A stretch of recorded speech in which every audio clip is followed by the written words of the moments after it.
Nah, disitulah kemudian baru tergenapi berakhir. Pendudukan Romawi lalu siapa itu yang mengusir? Berakhir, bahkan pada saat. Lalu siapa yang menggenapi nubuatan itu kalau begitu? Yesus tidak mengusir. Paulus malah dia yang metong. Lalu siapa? Salam satu Tuhan.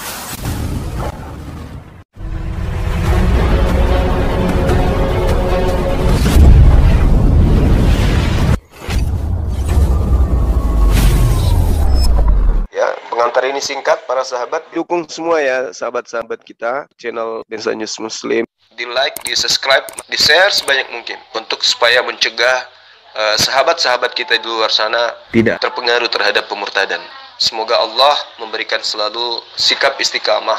Salam satu Tuhan, Allahu Akbar. Karena ini konsep yang keliru.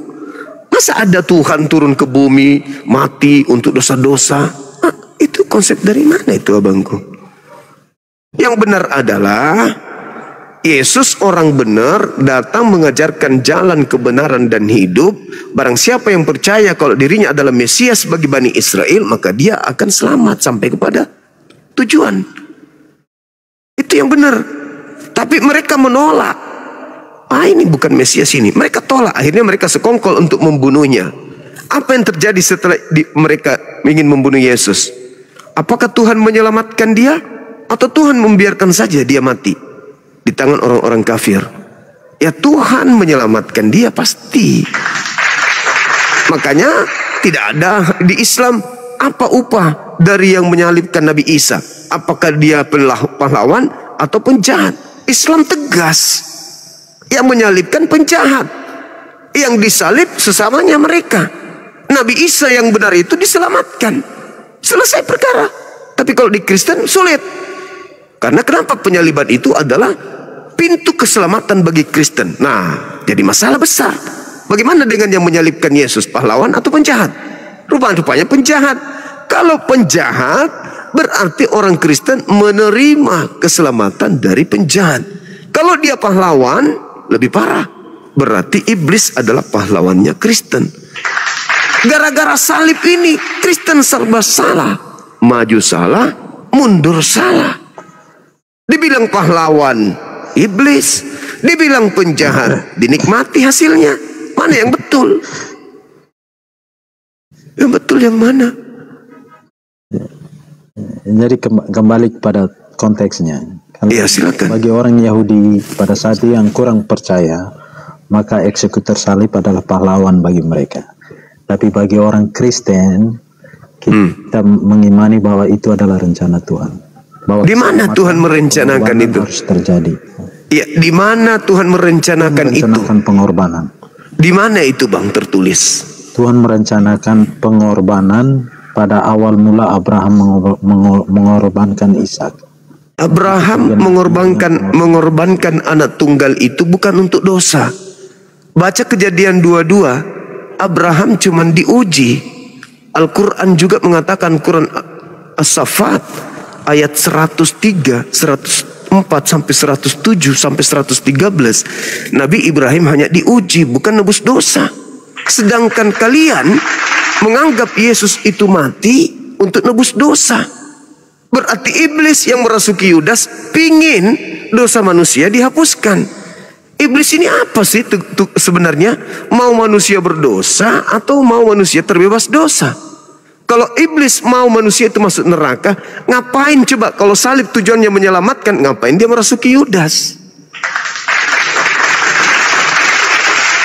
Jadi Kristen memang salah. Mundur kena, maju kena.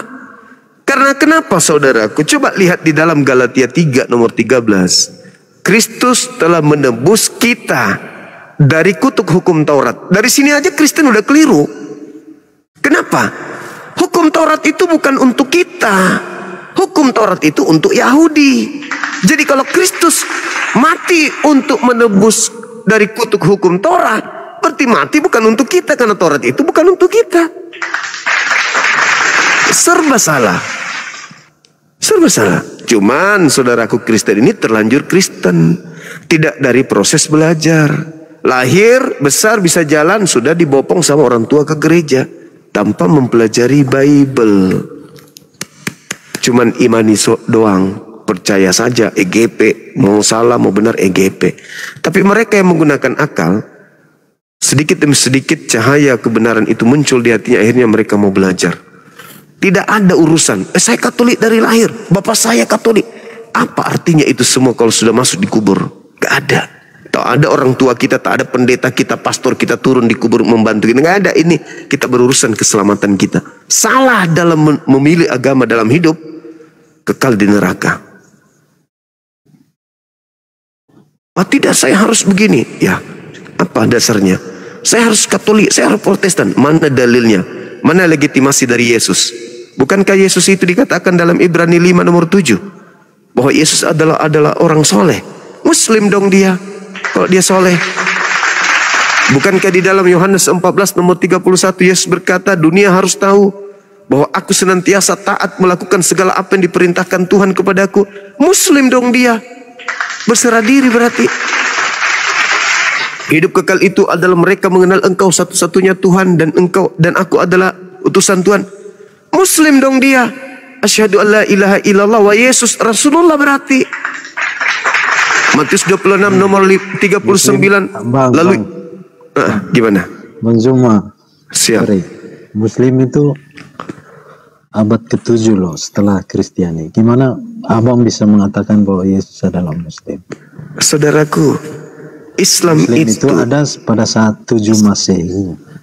Itu disempurnakan, disempurnakannya agama berserah diri itu di abad ke-7. Adam alaihissalam diperintahkan oleh Tuhan, Adam, seluruh buah-buahan makanan di sini boleh kau makan, tapi jangan kau mendekati pohon buah ilmu pengetahuan dan jahat.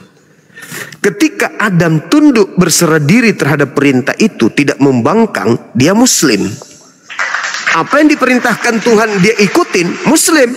Muslim itu artinya berserah diri, menyerahkan dirinya untuk tunduk kepada perintah Tuhannya. Itu Muslim artinya. Ketika Abraham datang, diberi perintah, disuruh potong anaknya, taat, Muslim, berserah diri. Ketika kemudian Nabi Musa disuruh membawa kaumnya melalui tengah laut, diikuti meskipun tidak rasional, Muslim, dia serahkan semua urusannya kepada Tuhannya. Ketika Yesus kemudian diperintahkan untuk melakukan apa yang harus dilakukan, Yohanes 12 nomor 49, aku tidak berkata-kata dari diriku sendiri, apa yang aku katakan sesuai dengan apa yang diperintahkan. Muslim. Yohanes 5 nomor 30, Yohanes 5 nomor 36, Yohanes 4 nomor 34, apa yang diperintahkan Bapakku itu yang aku kerjakan. Muslim, tidak kafir, tidak membangkang. Nabi Muhammad ketika diperintahkan, sampaikan, dituruti, Muslim. Makanya Yesus mengatakan dalam Yohanes 16:12, masih banyak yang ingin aku ajarkan kepadamu wahai Bani Israel, tapi kamu belum sanggup untuk menanggungnya. Tetapi ketika ia datang, yaitu roh kebenaran, dialah yang akan mengajarkan segala sesuatunya. Berarti memang masih banyak, tapi belum sanggup ditanggung oleh bangsa pada saat itu. Karena aturan Tuhan tidak sinkron dengan keadaan alam, tidak sinkron dengan fasilitas. Nanti ketika Nabi Muhammad datang, semua aturan ditumpahkan ke bumi. Karena kenapa? Karena sudah sesuai dengan keadaan alamnya, sudah sesuai dengan ilmu, sudah sesuai dengan fasilitas. Dulu kalau misalnya perintah haji ada datang kepada Yesus, bagaimana dengan orang kaya yang belum bisa berhaji, yang sudah bisa berhaji tapi nggak ada pesawat? Jadi itu perintah belum dikasih. Ya. Makanya di dalam Matius 5. Saya bisa bertanya nggak? Saya bisa bertanya nggak? Iya, silakan. Maaf ya Bang, saya sambil mengantuk ini. Ya. Al-Quran itu, ya, saya bisa bertanya. Boleh. Siapa yang akan datang dan siapa yang akan datang pada saat hari kiamat? Isa atau Muhammad? Oke. Kenapa bukan Nabi Musa? Kenapa bukan Nabi Abraham? Kenapa bukan Nabi Muhammad? Saya jawab, karena ajaran Nabi Muhammad diterima oleh kaumnya. Ajaran Nabi Muhammad tidak dipelesetkan, tidak dibengkokkan oleh kaumnya. Jadi Nabi Muhammad, untuk apa dia turun menjadi saksi? Untuk apa dia turun menjadi hakim? Kenapa harus Nabi Isa alaihissalam turun? Al-Quran ayat Az-Zukhruf ayat 61. Kenapa beliau yang harus turun? Karena beliau harus menjadi hakim terhadap manusia. Apa maksudnya? Karena dia dipermalukan di hadapan Tuhannya. Kok bisa? Dia dituhankan, sedangkan dia tidak pernah mengajarkan itu. Al-Quran mengatakan, Nabi Isa dihakimi oleh Allah. Wa isqalallahu ya Isa bin Maryam. Al-Ma'idah ayat 116 ayat 117. Apakah ente yang mengajarkan manusia-manusia cupu untuk menuhankan dirimu selain daripada aku? Apa kata Nabi Isa? Qala subhanaka ma yakunu li an aqula ma laysa li bihaqqa. Itu tertuang di mana? Dalam Yohanes 8 nomor 42. Barang siapa yang menolak aku, dia sudah ada hakimnya, yaitu perkataan yang pernah aku ucapkan kepada mereka ketika aku penginjilan. Perkataanku itulah kelak yang akan menjadi hakimnya di akhir zaman. Yesus turun menghakimi manusia. Hei manusia seluruhnya, ya paman, adakah aku pernah mengajarkan kalian menuhankan aku? Apa jawaban saudara? Adakah aku mengajarkan kalian merasulkan aku? Apa jawaban saudara? Kepada siapa aku mengajarkan kalian untuk bersujud menyembah? Kepada kitab mana kalian harus tunduk? Hari apa kalian harus ibadah? Apa yang harus kalian lakukan terhadap kelamin kalian? Bisakah babi itu kalian makan menurut ajaranku? Siapa yang dihakimi? Islam santai-santai aja ketika dia turun. Kenapa? Hidup kekal itu adalah mereka mengenal engkau satu-satunya Tuhan dan mengenal Yesus Kristus yang engkau utus. Selesai Islam, lolos. Kristen, kau kenapa menuhankan aku? Ya. Apa jawaban saudara? Bertanya lagi. Apa enggak? Ketika orang Kristen dihakimi Yesus, saya bisa bertanya. Sabar. Ketika orang Kristen dihakimi Yesus, ketika dia datang, kalau saya kan lolos nih, kau kenapa enggak tuhankan aku? Lu kan mengaku manusia. Lu mengaku Tuhan satu-satunya Tuhan kita. Oke, lu urut utusan kan? Yes. Terus apa masalah lu? Oh enggak, bebas. Saudara dipanggil, saudara Jos ini loh. Yang ngajarin kau menuhankan aku siapa? Apa jawaban saudara kira-kira? Anda menjawab apa? Ya, kalau saya udah lupa kutipan di Yohanes, tapi Yesus berkata, akulah jalan dan kehidupan. Tak ada yang sampai kepada siapa? Berarti Bapa yang harus jadi acuan, bukan Yesus. Yesus itu hanya jalan. Melalui aku. Yohanes 14 nomor 6. Melalui aku. Ya. Tidak ada orang yang sampai ke Monas tanpa jalan Tamrin. Berarti kita harus melalui jalan Tamrin sampai kepada Bapa. Yesus mengatakan apa? Yohanes 14 nomor 16. Aku akan minta kepada Bapa agar Bapa mengutus seorang penolong lain. Seorang penolong lain. Apa tugasnya seorang penolong lain ini ketika dia datang? Mengajarkan segala sesuatunya tentang penghakiman, keadilan, hukum-hukum, dan penghakiman dunia akan dosa. Apa ciri-ciri seorang penolong yang lain setelah Yesus? Memuliakan aku. Yohanes 16 nomor 13 nomor 14. Sekarang hanya ada dua yang datang di antara Islam Yohanes dan Kristen. 16, Bang Zuma. Ya. Bang Zuma. Ya. Yang diklaim itu Yohanes 16 itu Parakletos. Parakletos. Anda cek baik-baik di dalam Bibli itu. Parakletos itu apa? Itu, dan satu ciri-cirinya dia akan berdiam selama-lamanya. Yes. Sekarang saya tanya, Muhammad itu sudah meninggal atau sekarang masih hidup? Dan sekarang di mana? Saya jawab. Muhammad di mana sekarang? Saya jawab. Ajaran yang dibawa oleh Nabi Muhammad sampai kiamat menemani dunia. Mana ajaran Yesus? Tunjukkan ke saya. Yang menemani kalian sampai akhir kiamat, mana ajarannya Yesus? Ada. Kalian ibadah minggu bukan ajaran Yesus. Ini Bible, kitab ini bukan ajaran Yesus, bukan kitabnya Yesus. Makan babi bukan ajarannya Yesus. Tidak bersunat bukan ajaran Yesus. Yang menemani kalian sampai kiamat siapa? Ini Al-Quran. Apabila roh kebenaran itu datang, Roh Kudus. Roh Kudus itu roh kebenaran. Sekarang roh apa yang mengantarkan kalian ke gereja? Parakletos. Iya, saya ngerti Parakletos. Saya tahu Parakletos. Parakletos itu kan rasul, utusan, bukan Tuhan. Tidak ada jalan Parakletos itu Tuhan. Parakletos itu tidak berkata-kata dari dirinya sendiri, melainkan apa yang didengarkan itu yang dikatakan. Betul? Betul dong. Itu yang dikatakan oleh Yesus. Dan dia akan memuliakan aku. Sekarang saudaraku Jo, yang mati terkutuk di atas salib siapa?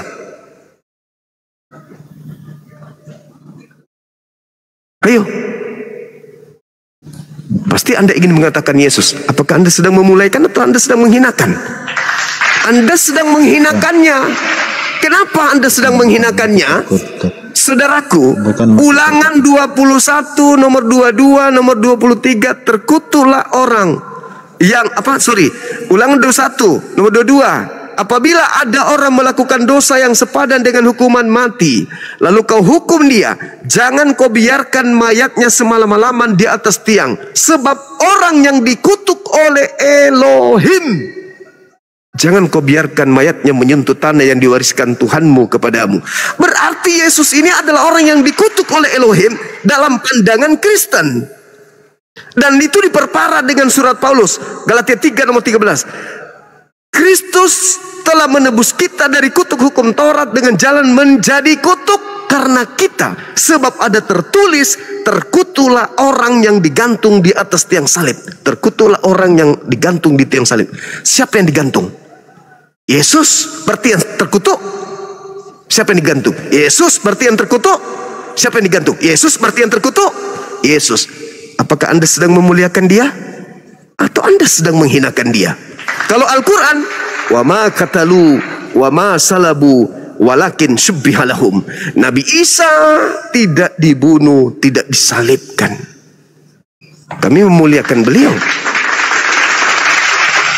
Ketika Yesus berkata dalam Yohanes 16, apabila roh kebenaran itu datang, maka dia akan memuliakan aku, bukan menghinakan aku. Di Kristen Yesus dihinakan. Coba baru-baru ini Anda peringati kematian Yesus. Anda bikin di jalan raya ada orang menggunakan jubah, berjenggot, gondrong, pakai ada tiang salib, dia diarak, dicambuk dan seterusnya. Itu Anda sedang memuliakan Yesus, itu maksudnya. Oh, na'udzubillah summa na'udzubillah. Kalau kami Bung, Nabi Isa itu sama seperti khotbah Petrus di dalam Kisah Para Rasul 2 nomor 29 sampai nomor 33. Sama seperti pernyataan Yesus di dalam Lukas 22 nomor 22. Sama seperti pernyataan Yesus dalam Matius 16 nomor 23. Sama seperti pernyataan Yesus di dalam Lukas 24 nomor 44. Beliau terangkat ke langit oleh malaikat oleh tangan kanan Elohim. Mazmur 91 nomor 11 nomor 12. Malaikat turun ke bumi untuk menatang tangannya, untuk menatang Yesus di tangannya, agar Yesus tidak terantuk kepada batu, diangkat langsung ke langit. Itu baru betul, tidak dihinakan.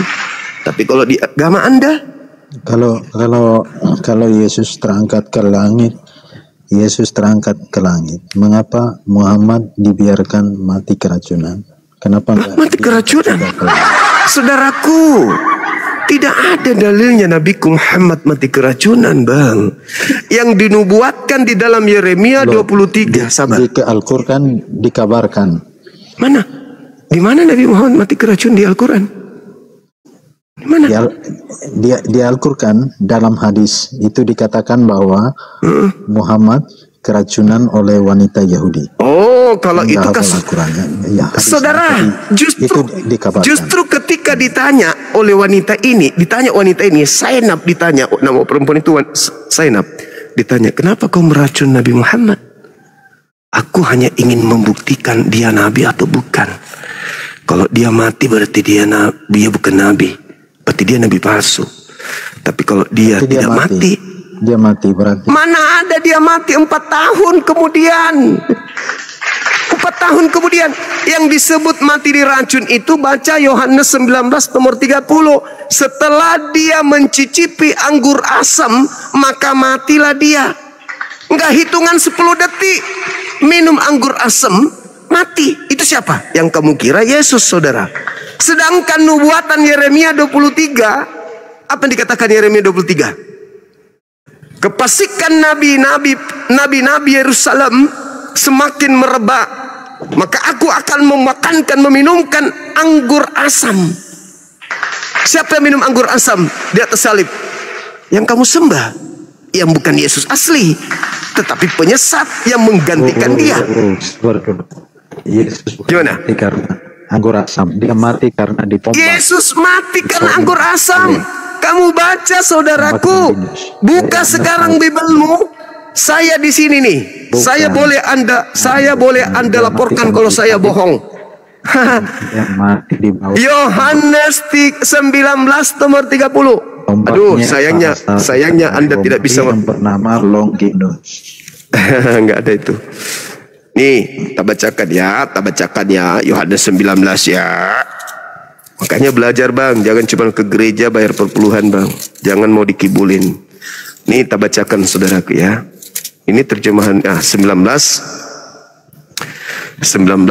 nomor 20, nomor 30. Mana dia? Oh my God. Tunggu ya, saya bacakan, harus kubacakan ini. Nomor 30. Di situ ada suatu bekas penuh anggur asam.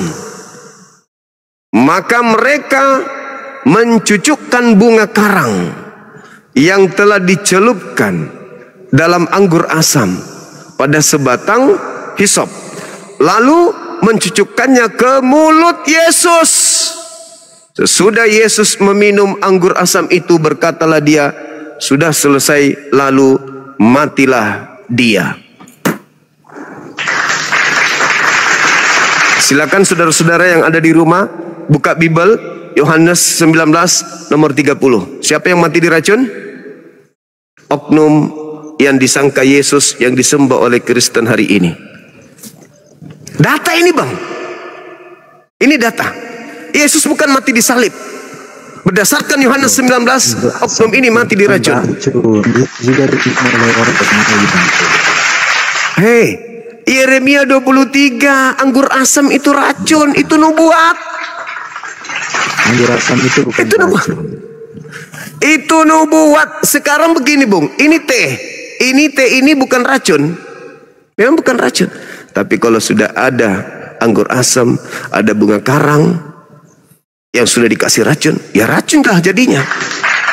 Kambing yang dimakan di perang Khaybar itu juga, itu bukan racun, tapi kambingnya dibubuhi racun. Itu racun namanya. Nah, jadi Nabi Muhammadku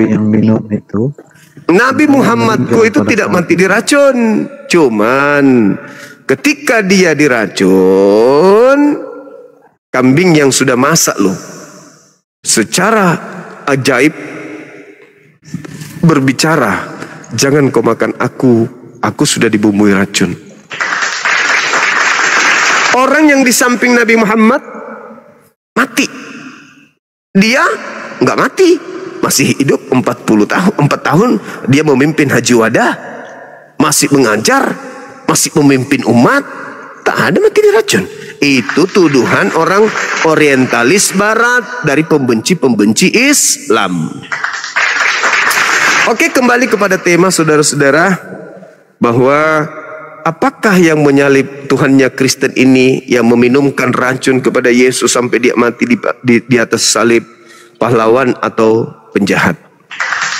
Kalau dia pahlawan, berarti setan adalah pahlawan bagi Kristen. Lukas 22 nomor 3, lalu iblis memulai merasuki Yudas.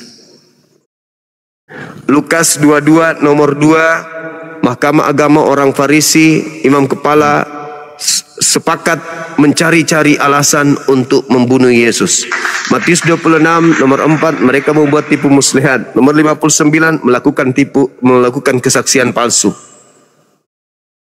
berarti penjahat ini pahlawan bagi Kristen. Kalau dia pahlawan, tetap aja penjahat.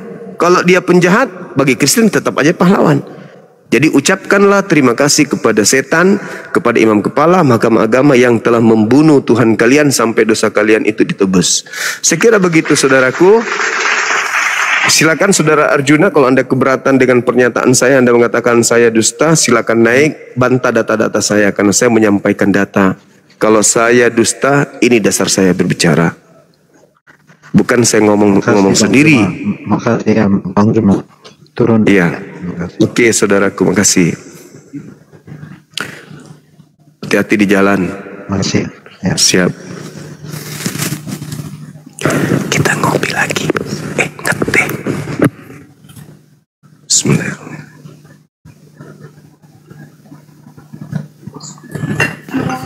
Alhamdulillah. Selamat malam Juma. Malam saudara, jumpa lagi kita. Buka kamera. Saya rasa nggak usah lah, udah sama-sama tahu lah ya. Buka kamera dong. Saya Buka soalnya kamera lagi aja. nggak pakai baju ini. Pakai aja dulu bajunya bang. Masa nggak baju? Gitu ya. Mana-mana. Iya.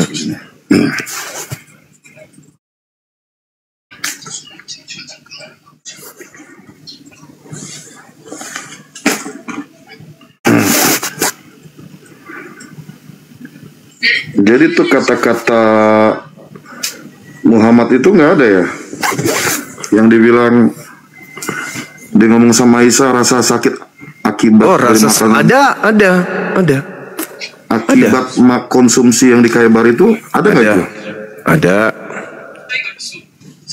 Di Bukhari itu Ada ya? Ada. Berarti karena dia kalau memang benar itu berarti karena makanan dong ya? Bang, dia kena peluru. Misalnya orang ditembak, sudah sembuh lukanya, masa mati karena kena peluru? Ya beda dong Bang Juma yang gak. Enggak lah, saudaraku. Buka kamera dulu. Bentar ya. Oke. Nah, ketemu lagi kita. Bagaimana dalil yang semalam sudah ditemukan dalilnya? Ada loh. Oke, silakan tunjukkan dalilnya, Bang. Saya mau bahas yang tadi dulu. Itu kata-kata itu benar ada ya? Ada. Rasa sakit akibat makanan yang saya makan di Khaybar. Gue rasakan lagi. Iya.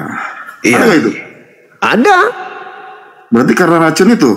Enggak dong. Yang namanya mati tuh bang, yang namanya mati itu rasanya sama semua. Mati karena ditombak, mati karena keselak biji nangka, mati karena kaget. Semuanya rasanya mati itu sama.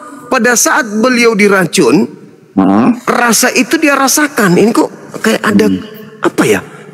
Kayak lo kayak ada kelainan dalam diri saya kok kayak apa gitu ya. Nah, ketika dia mau mati beneran, rasa itu kembali. Makanya dia mengatakan rasa yang aku rasakan pada saat aku diracun kok kembali ya. Nah, waktu dia diracun tidak lanjut. Ketika dia sudah ajalnya tiba baru berlanjut. Bukan berarti dia merasa dia diracun lagi, enggak. Rasa yang aku rasakan pada saat itu kembali aku rasakan sekarang. Kenapa? Karena memang sekarang ini sudah beneran meninggal. Jadi buat apa dia ngomong begitu? Ya karena rasa yang pernah dia rasakan pada saat itu kembali dia rasakan. Nah rasanya itu rasa apa? Rasa pingin meninggal, rasa mau mati. Kenapa? Karena apa? Pada saat kemarin dia diracun, itu racun menghantarkan kepada pintu kematian. Ya. Betul? Ya. Pada saat dia ingin meninggal, itu pintu kematian kembali nggak? Oh iya. Nah, rasanya sama nggak? Nah, tapi ini dibilang rasanya apa? Iya, rasanya sama nggak? Rasanya sama nggak? Nah, rasanya akibat apa? Waktu dia diracun, menghantarkan dia sampai kepada pintu kematian nggak? Ya, jawab dulu. Rasanya akibat apa? Dia makan kambing yang akibat? Iya, dia merasakan makanan dengar. yang dia makan, betul gak ayat itu? Iya. Nah sekarang Sekarang rasa itu menghantarkan pada pintu kematian, betul? Akibat apa? Diracun. Iya, udah aku ya. Iya, Oke? diracun. Ya, Oke, diracun. teman-teman Nah, yang 6.900 pada saat orang, tunggu sebentar. Tunggu. 6.900 Jangan orang, framing ente. cuma Jangan sudah framing. akui Pada akibat saat diracun. kemudian dengar, Anda curang, Anda kayak Paulus. Jangan curang di sini. Jangan curang. Pada saat kemudian kematian betul-betul main sudah mute sampai. lagi. Tunggu. Main Anda mute saya turunkan kalau Anda curang di sini. Hei, kalau Anda curang, saya orang yang paling tegas. Yang ngomong kan Anda. Saya mengatakan apa? Bodoh. Saya mengatakan bahwa rasa ingin mati itu pernah datang kepada Rasulullah pada saat dia diracun. Rasa itu kembali pada saat dia beneran sudah mau meninggal. Kamu pikir Nabi Muhammad itu akan hidup kekal di bumi? Enggak. Kematian itu pasti datang. Kullu nafsin zaikatul maut. Semua manusia akan merasakan mati. Yang pernah merasakan diracun, yang tidak pernah merasakan diracun, kematian pasti datang. Bodoh, minta ampun, jidat lebar tapi otak kecil. Yesusmu pernah nggak merasakan 2 kali? Enggak. Tidak pernah dia merasakan 2 kali kegagalan. Tidak gagal dia. Begitu minum anggur asam, matilah dia. Nabiku Nabi Muhammad hebat, diracun 4 tahun masih hidup, gagal beliau. Dan ketika dia diracun, kau katakan apa? Dia masih melakukan dakwah, beliau masih memimpin umat. Yesus ketika diracun masih enggak? Masih enggak? Enggak, langsung keok. Lucu ente ini, udah diajarin baik-baik. Jidat aja kau bawa ke sini, tapi kosong otakmu. Ketika Nabi Muhammad diracun, rasa pingin mati itu ada. Ketika Nabi Muhammad benar-benar sudah mau mati, saatnya meninggal dunia, rasa pada saat beliau diracun itu kembali. Bedanya ketika dia diracun tidak terus meninggal karena belum saatnya. Tapi ketika kemudian betul-betul dia meninggal, sudah saatnya ajalnya, rasa itu kembali. Jadi Anda mati diracun, Anda mati tenggelam, Anda mati ditombak, Anda mati keseleo, Anda mati karena isap kentut Anda sendiri, itu semuanya rasanya sama. Memang ada bodoh-bodohnya ini si Oten ini. Kurangi makan babi biar otakmu berfungsi. Tuhan kau itu sedetik habis minum anggur asam, cuma dijilat-jilatnya sedikit, mati. Mati. Masih hidup gak 1 hari? Enggak. 2 hari? Enggak. Apalagi Halo 4 bro, tahun. bagaimana kabar bro? Iya. Apalagi 4 tahun, mana sanggup. Dan nabiku, Bagaimana si paling sabar dulu. si paling tahu Tuhan ini, si Zuma nih, si paling tahu Tuhan ini. Sabar dulu bang, sabar dulu. Nabiku sudah menghadapi kematian, masih ingat umatnya. Umatku. Tuhanmu boro-boro ingat umatnya, yang ada apa? Eli, lama sabaktani. Tuhan kok malah teriak kepada Tuhan yang lain. Tuhan, mengapa kau meninggalkan aku? Tuhan loh. Nabiku sudah mau meninggal, sudah di depan ajalnya, masih ingat kami umatnya. Bukan malah sibuk, Tuhan, kenapa kau tinggalkan aku? Padahal harusnya beliau yang teriak begitu karena dia manusia. Ini ada Tuhan teriak ke Tuhan. Eli, lama sabaktani. Tuhannya kayak macam apa sih, jidat lebar ini, otak. Nabi Muhammad menghadapi kematian yang diingat umatnya. Tuhan lo menghadapi kematian justru minta tolong kepada Tuhan yang lebih senior. Koplak. Ini tema yang kau bahas. Setan yang menyalibkan Yesus itu pahlawanmu atau dia penjahat bagimu? Gak malu. manusia. Masih bahas penjahat. Bahas iya dong sekali-sekali kebangkitannya, Bro Juma. Nggak ada kebangkitan, Bung. Di dalam kitabmu 1 Korintus 15:17, tanpa kebangkitan Yesus sia-sialah imanmu, sia-sialah kepercayaanmu, dan kamu masih tetap berada di dalam dosa. Berarti yang berjasa di sini setan. Ayo, Lukas 22 nomor 3. Selama viral kamu di TikTok, belum pernah saya dengar kamu bahas kebangkitan. Apa pula kebangkitan itu? Ini yang kita bahas. Ada apa denganmu, Bro? Kenapa dengan kebangkitan rupanya? Roma 14 nomor 9, untuk itulah Yesus yang bangkit. Iya. Betul, tapi kan dia dilantik jadi Tuhan, makanya dia bangkit. Roma 14 nomor 9. Nggak ada dilantik, Bro. Nggak ada dilantik. Makanya baca nggak usah lah plesetin bahasamu itu. Coba. Kau baca Roma 14 nomor 9. Kau baca. Nggak ada dilantik. Baca dulu, baca. Sekali-sekali bahas lah kebangkitan itu. Itulah baca Roma 14 nomor 9, kau baca. Kau baca juga di dalam Kisah Para Rasul 2 nomor 36, baca. Untuk itulah Yesus mati supaya dia bisa menjadi Tuhan. Berarti lu harus jelas berterima kasih. Ya kalau tidak bangkit ya nggak jadi Tuhan lah, gimana sih, Bro? Ini logika kami ini nggak dengarkan teman-teman. Kalau dia tidak bangkit, kamu nggak pernah nyampe. Kalau dia tidak bangkit, dia tidak jadi Tuhan. Ya kalau nggak bangkit nggak Tuhan dia.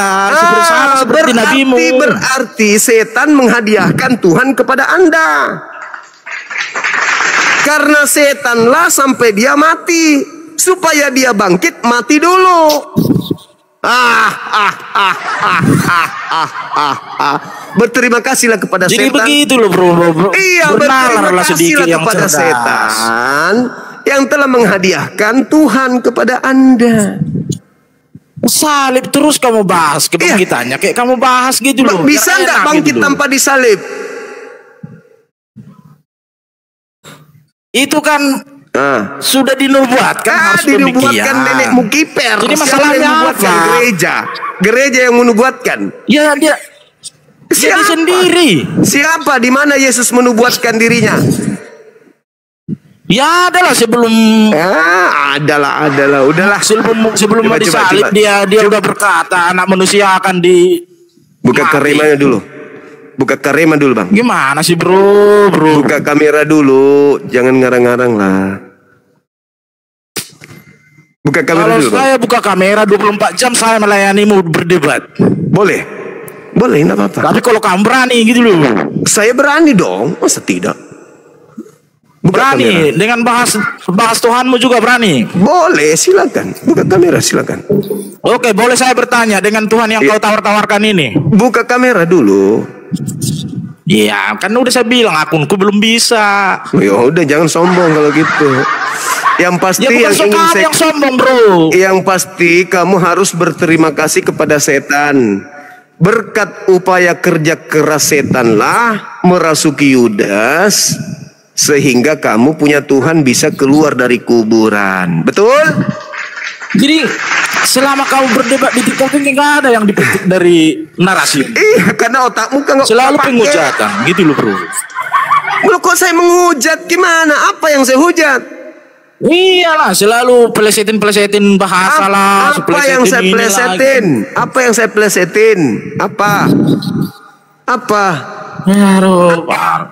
Itu kematiannya sudah dinubuatkan, dia harus siapa mati. Yang menubuatkan orang benar mati untuk pelaku dosa? Yang menubuatkan siapa? Tiap hari bahas itu mulu, tiap hari bahas itu. Kebangkitannya dong bahas. Sudah gue bilang tidak ada kebangkitan tanpa kematian. Percuma dia bangkit jadi Tuhan. Percuma dia bangkit jadi Tuhan kalau ternyata dia adalah hadiah dari setan. Jangan-jangan yang bangkit itu temannya setan. Jadi karena Yesus Yesus mengatakan, bro, yang benar itu, bro. Yesus adu Tuhan aja kita, adu kuasa Tuhan. Yesus mengatakan di dalam Matius 12 nomor 38 sampai 40.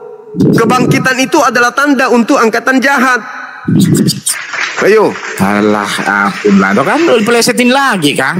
Kamu baca Matius 12 nomor 38 sampai nomor 40. Yesus berkata kepada mereka, orang-orang Farisi berkata kepada Yesus, "Guru, berilah kami tanda." Apa jawab Yesus?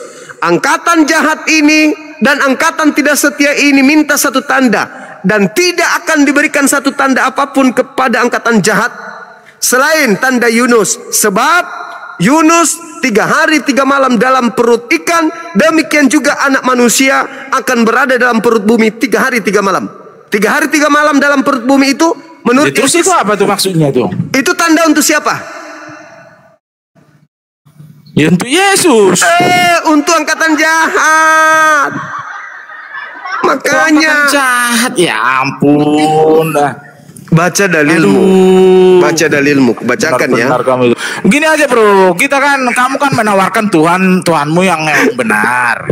Bolehkah saya mau bertanya bagaimana kebenaran Tuhanmu? Tuhan yang disembah Yesus gimana kebenarannya? Berani menjawab apa kebenarannya? Buka kameramu. Kebenarannya seperti ini, maksud saya kebenarannya seperti ini bro. Jika benar Tuhan yang ditawarkan Nabi Anda di abad ke-7, tolonglah kasih data dulu kepada saya atau kepada ini para penonton. Kasih dulu data. Nah iya bang, goda iman. Betul itu bang. Maksudnya gini loh, dia bilang itu setan yang bangkit dari kubur. Atas Ya, dasar itu Yesus apa yang mengatakan Sementara bukan saya yang mengatakan, Yesus yang mengatakan. Yang kita pelajari di dalam Alkitab kita tidak ada orang lain selain Yesus. Di situ diceritakan Yesus yang mati, dia yang naik bangkit. Yesus mengatakan, "Waspadalah kepada penyesat yang datang kepadamu dengan memakai namaku dan berkata, akulah dia." Pertanyaan saya, yang keluar dari kubur ini memakai nama siapa?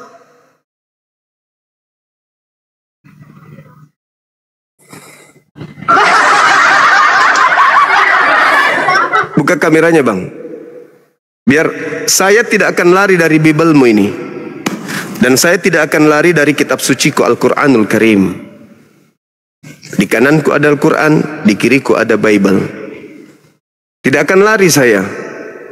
Yang mengatakan penyesat datang memakai nama Yesus ini, berarti penyesat itu memakai nama siapa? Di mana itu bukan Yesus yang bangkit dari kubur? Coba, di mana? Oke. Galatia 1 nomor 1. Galatia 1 nomor 11, nomor 12. Coba abang baca, jelaskan. Oke. Paulus berkata, "Aku menerima Injil bukan dari manusia."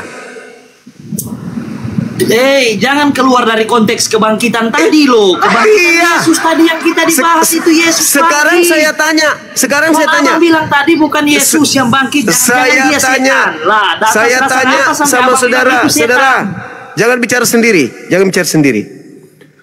Saya tanya, duluan mana kebangkitan daripada Paulus ke Damsik? Bang, jangan keluar konteks kebangkitan Yesus, bang. Kita tadi itu berbicara kebangkitan Yesus. Abang bilang itu tadi. Iya, makanya saya yang bangkit itu bukan Yesus, setan. Kan abang bilangnya gitu. Makanya. Lalu saya bertanya sama abang, atas dasar apa, mana buktinya kalau itu setan yang bangkit? Ada nggak di Alkitab saya ditulis setan yang bangkit bukan Yesus? Ada nggak di situ? Kalau ada ya coba tunjukkan, gitu bang. Nggak usah berbelit ke kiri ke kanan bang. Utarakan saja yang itu.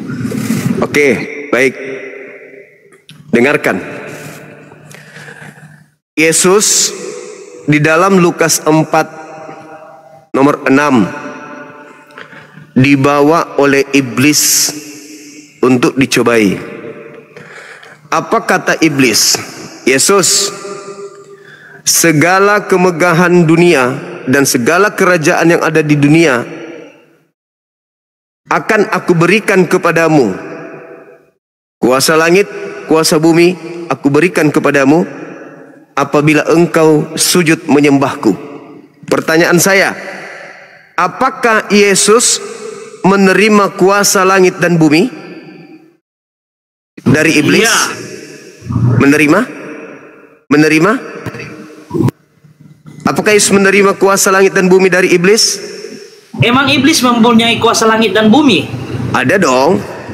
Mana? Yesus, Coba tunjuk buktinya. Yesus mengatakan di dalam Yohanes 14 nomor 30. Penguasa dunia adalah iblis. Kamu berdebat modal apa?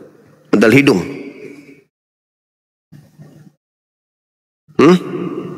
Yesus sendiri yang mengatakan penguasa dunia itu adalah iblis.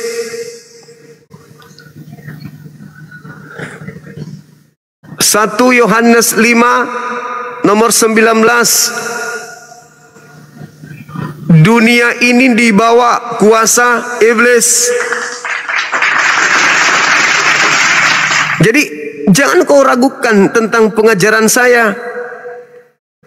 Matius 6 nomor 13, penguasa dunia adalah iblis. Lukas 4 nomor 5 sampai nomor 7, penguasa dunia adalah iblis. Yohanes 12:31, penguasa dunia adalah iblis. Yohanes 14 nomor 30, penguasa dunia adalah iblis. Yohanes 16 nomor 11, penguasa dunia adalah iblis. Ketika keluar dari kubur, dia mendekati mereka lalu berkata, kepadaku telah diberi kuasa langit dan bumi. Pergilah, jadikanlah seluruh dunia, pergilah seluruh dunia, jadikan seluruh bangsa menjadi muridku. Itu siapa itu? Sementara Yesus di dalam Matius 10 nomor 5 nomor 6 berpesan kepada ke-12 muridnya, jangan ke bangsa lain, melainkan pergilah kepada domba-domba yang sesat dari umatku Israel. Itu Yesus asli. Yang keluar dari kubur, pergilah ke seluruh dunia, jadikanlah seluruh bangsa menjadi muridku. Jelas beda. Lagian Yesus yang asli di dalam Yohanes 5 nomor 30, aku tidak dapat berbuat apa-apa dari diriku sendiri. Yang keluar dari kubur, aku berkuasa, sebab kuasa langit dan kuasa bumi telah diberikan kepadaku. Itu bukan Yesus. Hei Bang, Anda berbicara dalam konteks itu, Abang juga harus tahu dasar orang Kristen itu seperti apa, Bang. Ya, saya menyatakan yang adalah firman. Firman saya itu menyatakan bersama-sama yang dengan real. Allah, dan firman itu adalah Allah. Saya menyatakan yang real, bukan doktrin, bukan dogma, bukan pembodohan, bukan penyesatan. Saya menyatakan yang real. Yang kamu katakan itu Yohanes 1 nomor 1, nomor 3, nomor 14, itu adalah pembodohan. Itu menurut pandanganmu loh Bang. Bukan menurut pandangan saya. Sekarang saya tanya, bagaimana mungkin? Sekarang saya tanya sama saudara, Yohanes 1 sampai Yohanes 43, Yohanes 1 nomor 1 sampai 43, itu sabda Yesus, firman Tuhan, atau karangan penulis buku Yohanes? Jujur.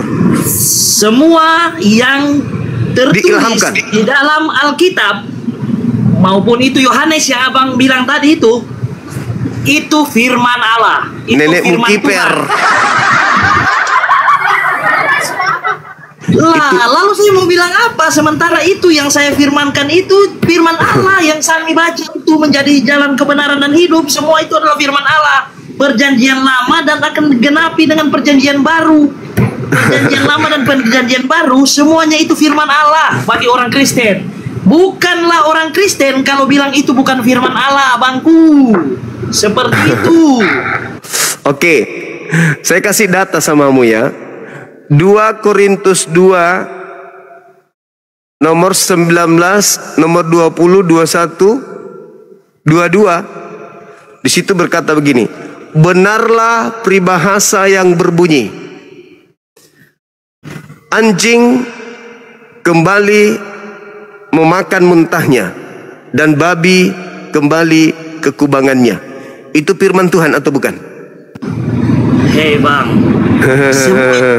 itu firman Tuhan. Saya sudah mendasari tadi. Bagaimana Anda mengatakan itu firman Tuhan? Firman Tuhan itu adalah mengajarkan kebenaran dan bukan berarti. Bagaimana Anda bisa mengatakan itu firman Tuhan, sedangkan kitab Anda sendiri mengatakan peribahasa?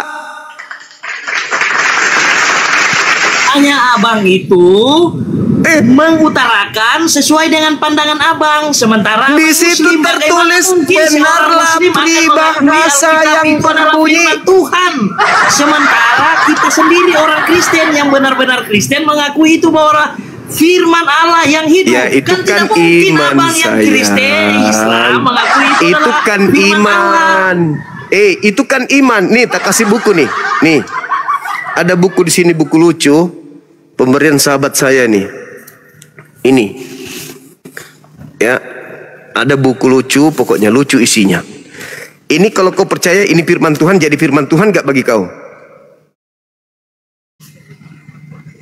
Ini kalau kau percaya, ini kalau kau imani ini firman Tuhan gak bagi kamu? Kalau, pertanyaan kalau ya. Iya, kalau. Firman Tuhan, kan abang bilang tadi kalau. Itulah. Tetapi Kan bukan itu berarti. abang bilang kalau, tetapi kalau bukan berarti. Alkitab itu tidak bisa disama-samakan dengan buku-buku yang lain. Alkitab itu adalah Tetapi bukan firman Allah yang berarti hidup. imanmu itu betul. Di dalam 2 Korintus 2 sudah jelas sekali tertulis, benarlah peribahasa yang berbunyi. Sudah tertulis peribahasa kok dibilang firman Tuhan? Apa sih orang ini? Lah, Peribahasa itu firman Tuhan atau bukan? Bang, firman Tuhan itu mengajarkan kebenaran, dan abang bilang tadi itu peribahasa. Dan apakah hal itu kita harus apa tadi abang bilang anjing dan ini dimakan ini apalah segala macam itu, dan apakah kita harus mengikuti itu? Kan tidak, kita mencari kebenaran dalam firman itu. Istirahat dulu deh, istirahat mengki dulu. Gitu loh Bang Juma yang baik hati. Istirahat dulu, perbanyak belajar. Anda belum layak berdiskusi dengan orang yang lebih paham Bible. Bukan Bang, maksudnya gini loh. Kalau kita bicara itu Alkitab bukan firman Allah, saya tidak setuju Bang. Gitu loh. Oke. Menurut saudara, firman Tuhan itu bisa direvisi nggak? Revisi dalam hal apa, yang bagaimana dulu Bang? Iya, saya tanya, dikoreksi, direvisi bisa nggak firman Tuhan dikoreksi? Kalau untuk kebenaran, hal yang betul, hal yang benar, ya Boleh. Dalam penulisan kan ini maksud abang atau bagaimana? Iya betul. Boleh nggak firman Tuhan itu dikoreksi manusia? Iya. Berarti manusia lebih pintar daripada Tuhan. Lah, bukan itu juga Bang. Lalu makanya apa? Kan saya bilang tadi. Kenapa kamu koreksi firman Tuhan? Nah, abang kan tadi bilang, boleh nggak gitu kan? Nah, saya bilang, saya tanggapi, kalau itu untuk kebenaran, benar. Berarti tadi belum benar. Berarti tadi firman Tuhan tidak benar, makanya dikoreksi supaya benar oleh ini manusia. Kan kemana? Abang kan tadi bilang kalau. Aduh, gimana? Nah, iya. Kan ini Saya bertanya, koreksi juga, Bang. apakah firman Tuhan bisa direvisi manusia? Ya, bisa. Contohnya dari Alkitab kan ini penulisannya dari bahasa Ibrani. Nah, kita translate ke bahasa Indonesia. Itu translate. Juga. Yang saya tanya, boleh nggak firman Tuhan dikoreksi, direvisi manusia? Yang namanya firman Tuhan tidak boleh ditambah, dikurangi, Bang. Berarti tidak boleh dikoreksi? Tidak boleh ditambah, dikurangi. Tidak boleh dikoreksi? Itu tadi tidak boleh ditambah, dikurangi. Kalau dikoreksi boleh nggak? Tidak boleh ditambah, dikurangi. Itu dikoreksi, aja, bukan ditambah, dikurangi. Dikoreksi boleh nggak firman Tuhan dikoreksi, direvisi? Tidak boleh tentunya Bang. Sudah dibilang tadi tidak boleh ditambah, dikurangi. Ini kitabmu setiap saat direvisi. Berarti ini bukan firman Tuhan. Selesai. Lah, apalagi Tuhan kok kalau itu saya tidak setuju Bang. Ya, nah ini buktinya direvisi. Baru-baru muncul 2023 dikoreksi lagi, diperbaiki, kan, disempurnakan. Itu menurut pandangan Abang. Sekarang saya tanya sama Abang, ada nggak orang Kristen di seluruh Indonesia yang bilang Alkitab itu bukan firman Tuhan? Yang Kristen, yang betul-betul Kristen. Saya Bang, bertanya ada sama enggak? saudara, boleh tidak firman Tuhan direvisi? oleh manusia. Firman Tuhan direvisi manusia boleh enggak? Punya tidak kapasitas manusia merevisi firman Tuhan? Pengetahuan Tuhan apakah lebih rendah daripada manusia yang merevisi firman-Nya? Itulah bukti ini bukan firman Tuhan, karena ini selalu dikoreksi dan direvisi oleh manusia. Kenapa bisa dikoreksi dan direvisi? Karena ini bukan firman Tuhan. Kalau ini firman Tuhan direvisi oleh manusia, berarti Tuhanmu itu lebih rendah pengetahuannya daripada manusia-manusia yang mampu merevisi dan memperbaiki kitabmu ini. Sampai sini paham? Bagaimana mau paham? Masih Kristen. Coba abang jelaskan. Maksud dari revisi itu yang bagaimana? Yang di mananya? Coba, biar saya juga bisa lihat seperti apa. Tanyakan kitabmu. Kamu punya Bible di situ? Kau punya Bible? Di sini saya tidak punya Bible, Bang. Kamu punya 2 HP? Satu saja, Bang. Susah kalau begitu. Saya buktikan kepada kamu malam ini juga, kitabmu ini perlu perbaikan. Masih perlu diperbaiki. Kalau ini firman Tuhan, berarti ada kekeliruan terhadap Tuhanmu. Kurang vitamin. Bagaimana kurang vitamin Tuhanmu itu, karena masih keliru. Sekarang bagaimana abang mau bilang seperti itu, sementara abang itu seorang muslim? Masa sih seorang muslim harus koreksi Alkitab seorang Kristen? Gitu loh, Bang. Semua logikanya. manusia bisa membaca ini. Bukan syarat membaca Bible harus Kristen dulu. Anak TK pun bisa baca ini. Bedanya orang Kristen membaca ini bukan dengan ini, tapi dengan ini. Iman, kepercayaan, salah atau benar, percaya saja. Kami umat Islam baca ini pakai ini. Kau baca Yehezkiel 34 nomor 16 sekarang, kau buka di situ. Apa yang tertulis di perjanjian di terjemahan baru ini? Itu jauh dari aslinya. Kau baca Yehezkielmu. Itulah bukti. Wah, bukan berarti kau punya kitab kau lebih pintar dari kami. Bukan juga berarti abang bilang tadi salah atau benar kita iakan saja, yang penting percaya saja. Masa yang salah kita harus percaya? Sekarang, gitu loh, Bang. Sekarang saya tanya, ini firman Tuhan nggak bagi kamu? Kau bilang tadi firman Tuhan. Firman Tuhan. Semua kenapa Alkitab direvisi? yang tertulis itu di dalam kenapa direvisi? Perjanjian Lama sampai Perjanjian Baru. Kenapa direvisi? Kalau firman Tuhan kenapa direvisi? Hah? Coba abang tunjukin mana yang direvisinya. TB baru itu maksudnya apa? Perbaikan dari TB lama, TL. Ada TL, ada TB. Kenapa ada TL? Kenapa ada TB? Karena perbaikan.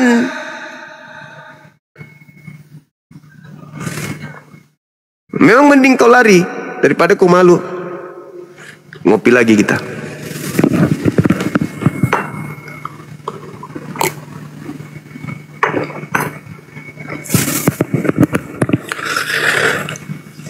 Boleh nggak terjemahan Al-Quran ini direvisi? Terjemahannya boleh, karena terjemahan Al-Quran bukan Al-Quran. Ini cuman terjemahan, katanya firman Tuhan. Bisa nggak diperbaiki? Buktinya mereka perbaiki. Berarti yang sebelumnya tidak baik. Disempurnakan, terjemahan disempurnakan. Berarti sebelumnya belum sempurna. Hah? Firman Tuhan kayak gitu? Tolong pakai ini nih.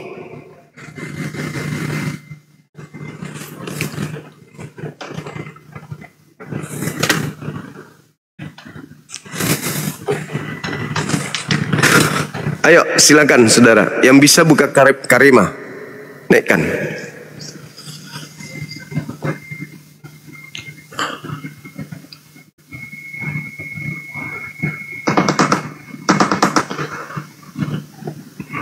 Silakan saudara-saudaraku.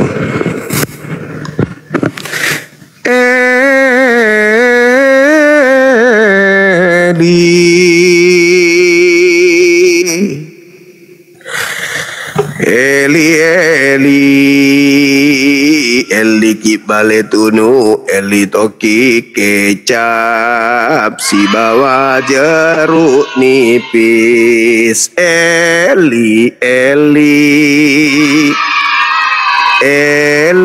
bepa pitu pese, si bawa onde Eli